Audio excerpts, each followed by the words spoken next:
Hey everyone, and welcome to our second devlog for Project 2 here at Alta. Last week, the devlog covered some early changes to combat, a look at the new level building tool, and a space for the team to practice combat. That was all from February, and this week we're going to be looking at the changes the team worked on for the game during March.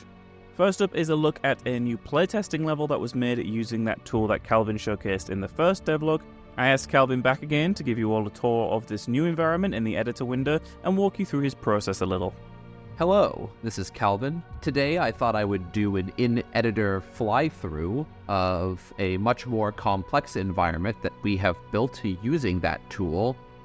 So to start out, the inspiration for this level was a combination of the Paris catacombs mixed with the large, open, ceilingless superstructures of the Blom manga series. So we've got a combination of these hallways that are low-ceilinged, very tight and claustrophobic, and are long and winding, poorly lit. And that is contrasted with these large open rooms that have no ceiling that allow the players to look up at the distant geometry. So large open spaces have these overlapping vertical elements to them, where players will be looking up at things and down at things to find their way around. Obviously, there's still a lot of features that we're still working on. The things that you will notice with this level right now is that somewhat significant amount of hand-placed geometry in it. Now, as the tool gains features and functionality, that will become less and less common. I think that's about it that I've got for the fly-through and background on this map. So I think I will hand it off to Matt, who will do a brief in-game playthrough of this map. Thanks. Thanks, Calvin, and here we are in that level in-game. One of the aspects I really love about this level is the verticality, multiple doorways connecting to other bridges and platforms at different heights, sub-levels linking to staircases up to others. It all feels quite maze-like, which makes exploring it really fun, even in a small test environment like this one.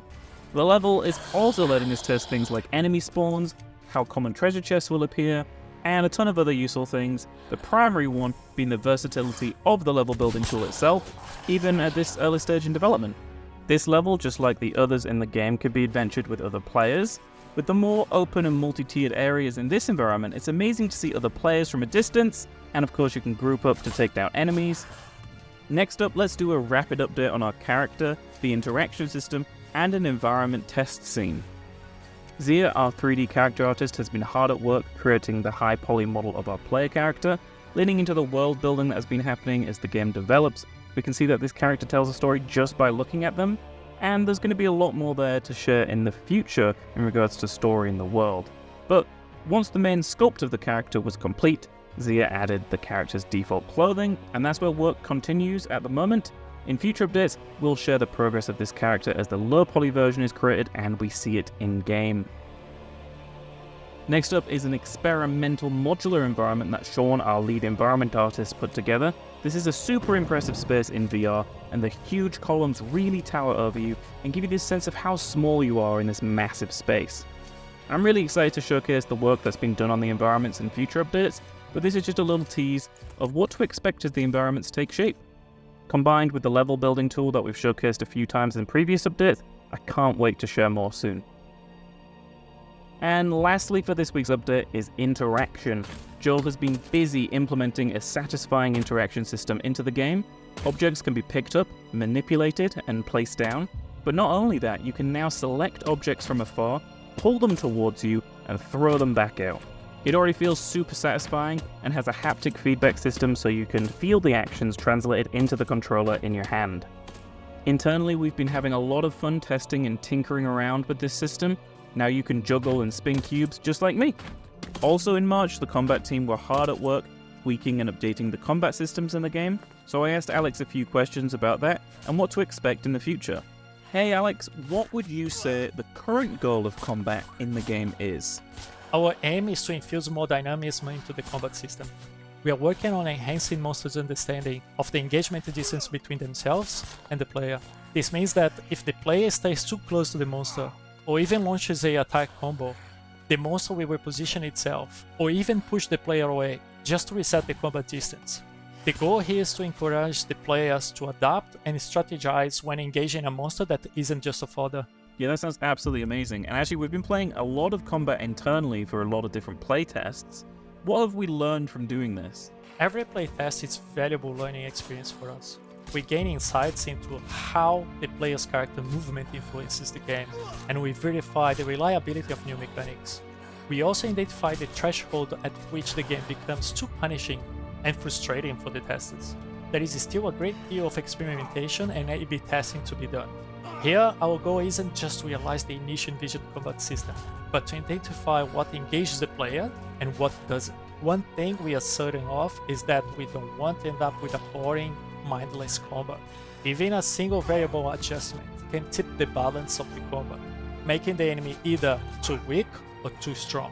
It's a delicate balancing act that we are constantly fine-tuning between one test and another.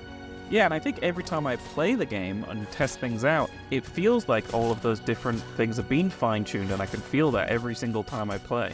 So with all that information from playtests, the metrics and the feedback, how do you take all of that and then adjust the combat based on all of that? We maintain a board with metrics related to most attacks and combat effects. These metrics serve various purposes. They empower reviewers to verify the effectiveness of mechanics and effects in-game by providing a cheat sheet where they can learn what should actually happen when playing the game. For example, what VFX should play when using a particular ability, or what animation the monster should play when getting struck by a heavy weapon. By having these metrics in conjunction with the playtest results, we can establish a set of rules, such as the optimal range of engagement and attack angle for a monster, as well as the actions players can take to counter those monsters' actions. This data enables the combat feature team to tailor the PvE encounters to be more engaging and interesting, where every enemy has the potential to become a combat puzzle to be solved. And I'm sure as development goes on, a lot of those metrics and features are going to evolve and new things will be added. Is there anything about combat that's been worked on currently that you want to share or tease for people to look forward to seeing in a future video or playing themselves in the game? Absolutely. We are currently refining the flow of the monster states and animations, as well as developing the disengaging mechanics. As previously mentioned, these improvements will allow the monster to exert some control over the combat, penalizing players who attempt to rush and kill them. The intention is to add a fresh dynamic to the existing combat system, making each encounter more thrilling and strategic than before. Thanks so much for answering those questions and sharing more information about the development of combat in the game, Alex. I can't wait to showcase more as the combat develops. And finally, for this week's devlog, I'll show you all a glimpse at the new Art's target environment, which I'll actually revisit for you all in next week's devlog as it's changed quite dramatically in April. But first, let's return to the interaction system that I just showed earlier and see how that system has advanced by late March from the initial implementation.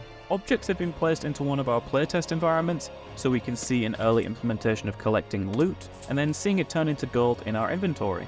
We've also had internal playtests to test this feature even more, with 2 teams needing to collect a coloured chalice and bringing it to their corresponding pad. While this isn't intended for the final game or anything, it does help us test a number of elements with the interaction, and was a lot of fun to play around with others. Overall, the interaction is already feeling really satisfying, and while it's very much an early work in progress implementation, it's already a ton of fun to play around with, and I can't wait for the future where I can take down an enemy and claim their loot for myself. I'll continue to showcase more on the development of interaction as time goes on. Next up, I wanted to turn our attention back to environments. We've talked a lot about them in previous videos, from the level building tool to experimental modular environments. However, this week I want to show you all this work in progress art target environment, which is being used, as the name suggests, as a target for our art teams for what a final environment in the game could look like. This is helping steer the art direction and arrive at a place where everyone is excited about where we're taking the visuals. This scene that you're looking at here is very much still in development and hasn't received things like its lighting pass, and it's going to get a ton of other upgrades and textures, and a load of things will happen in the future, and I'm really excited to showcase that in the future to you all. The eventual goal is to get the level building tool to create areas like this using the different art pieces that the team creates. And of course, I'll keep you all updated on the progress of that tool and how the environments are coming together in future updates. But for now, I feel like even in this untextured state, you can already see hints at the direction the game is taking with its overall aesthetic just from looking at this space. This approach to art direction allows for the broader brushstrokes to be laid down, and then the team can move into the finer details and really flesh it out. I can't wait to see more environments that follow this style, and see this environment itself progress and advance over the coming weeks. And that's everything from the game's development in March. Tune in again next week as I'll be showcasing a lot of updates from April, which focus heavily on combat improvements and the addition of ranged enemies. Make sure to join Discord via the link on the screen or in the description, and let us know what you think of what we've shown so far.